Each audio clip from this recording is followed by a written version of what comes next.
నమస్తే. నేను senior gynaecologist doctor Madhavi Latha Guntur నుంచి మాట్లాడుతున్నాను. ఇవాళ మనం మాట్లాడుకోబోయే టాపిక్ ప్రీ కన్సెప్షనల్ కౌన్సిలింగ్. అంటే ప్రెగ్నెన్సీ రాకముందు ఒక కౌన్సిలింగ్ కంపల్సరీగా ఒక గైనకాలజిస్ట్ దగ్గర చేయించుకోవాల్సిన టెస్టులు ఏవేమి చూసుకోవాలన్న సంగతి చెప్పాలని ఉంది.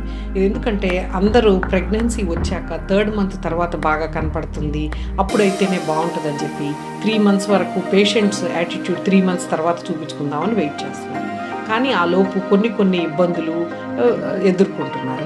దాన్ని ఎదుర్కోకుండా ఉండాలి అంటే ప్రీ కన్సెప్షనల్ కౌన్సిలింగ్ చాలా ఇంపార్టెంట్. ప్రీ కన్సెప్షనల్ కౌన్సిలింగ్ అంటే ప్రెగ్నెన్సీ ప్లాన్ చేసుకోబోయే 2 months ముందే ఒక్కసారి ఎవరైతే ప్రెగ్నెన్సీ అంటే మ్యారేజ్ అయిన వాళ్ళు కానీ త్వరలో మ్యారేజ్ అవుతున్న వాళ్ళు కానీ కొన్ని టెస్టులు చూయించుకోవాలి.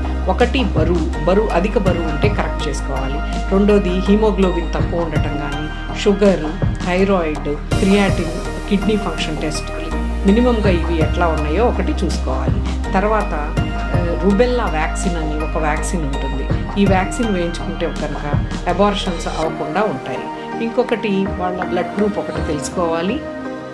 అండ్ ఫోలిక్ యాసిడ్ అనే ట్యాబ్లెట్ కనుక ప్రెగ్నెన్సీ ప్లాన్ చేసుకునే ముందు నుంచి కనుక వేసుకుంటూ ఉంటే అబార్షన్స్, కొన్ని రకమైనటువంటి జన్యుపరమైన లోపాల్లో ఉండేటటువంటి పిండాలు కలగకుండా ఉండే అవకాశం ఉన్నది.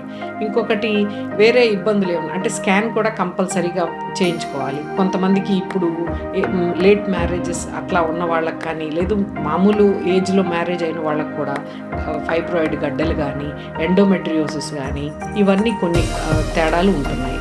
సో ఇవన్నీ తెలియాలంటే ముందు కంపల్సరీగా ప్రెగ్నెన్సీ ప్లాన్ చేసుకునే ముందు ఒకసారి స్కాన్ చేయించుకుని దానికి ఏమన్నా తేడాలు ఉంటే దానికి కూడా మందులు వాడుకుంటే మంచిది. ఆ తర్వాత ప్రెగ్నెన్సీ ప్లాన్ చేసుకుంటే ఏం ఇబ్బంది లేకుండా ఉంటుంది. ఇది మ్యారేజ్ ఫిక్స్ అవ్వగానే కానీ మ్యారేజ్ తర్వాత కానీ డాక్టర్ని కన్సల్ట్ అయ్యి ఈ మినిమం బేసిక్ టెస్ట్లు చేయించుకొని ఒక్కసారి స్కాన్ చేయించుకొని ఏవి తేడాలు ఉన్నాయో అవి కరెక్ట్ చేయించుకుంటే ప్రెగ్నెన్సీ ఫ్రూట్ఫుల్గా ఉంటుంది, పేషెంట్ హ్యాపీగా ఉంటాం. దీనికి సంబంధించి ఏమన్నా డౌట్స్ అలా ఉంటే కనుక మీరు కామెంట్ బాక్స్లో పెడితే ఆన్సర్ చేస్తాం.